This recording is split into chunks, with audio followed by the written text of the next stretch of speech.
The last train. Emily stood at the dimly lit platform of the abandoned Maplewood train station, glancing nervously at her watch. The last train was due any minute, but the eerie silence made her skin crawl. She had come to visit her grandmother, but a sudden storm had delayed her return.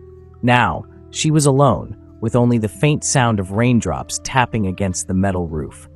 As the clock struck midnight, a distant whistle echoed through the night. The ground trembled slightly as the headlights of the train pierced the darkness. It screeched to a halt, and the doors opened with a hiss. Hesitantly, Emily stepped inside, her heart racing. The interior was old and worn, but it felt oddly familiar. The train was nearly empty, with just a few scattered passengers. A woman in a long, dark coat sat alone in a corner, her face obscured by shadows. Emily chose a seat a few rows ahead, trying to shake off the feeling of unease that settled over her.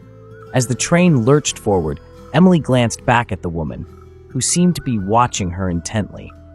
Gathering her courage, she called out, "Excuse me, do you know when we'll get to Maplewood?" The woman smiled faintly but said nothing. Emily frowned and turned back to look out the window as the scenery blurred past. Trees twisted into grotesque shapes and shadows danced along the tracks. Suddenly, the lights flickered and the train jolted violently. The other passengers vanished one by one until only Emily remained. Panic surged through her as she pressed the button to summon the conductor. When he appeared, his expression was unreadable. "Where is everyone?" she asked, her voice trembling. "They're where they need to be," he replied cryptically. "You're on your way home." "Home?" Emily echoed, confusion washing over her. "I just want to go back to Maplewood." The conductor merely nodded and walked away, leaving her alone with her thoughts. As the train continued its journey, memories flooded back, of stories her grandmother told her about a train that never reached its destination, of passengers who vanished into thin air. The train slowed to a stop at an unfamiliar station enveloped in fog. Emily felt an overwhelming urge to escape. She rushed to the door, but it wouldn't budge. Panic set in as she pounded on the glass, shouting for help. Then she noticed the newspaper stand on the platform.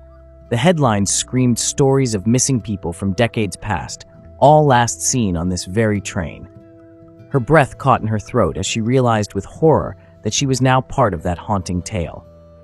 With a final jolt, the train lurched forward again, leaving the station behind.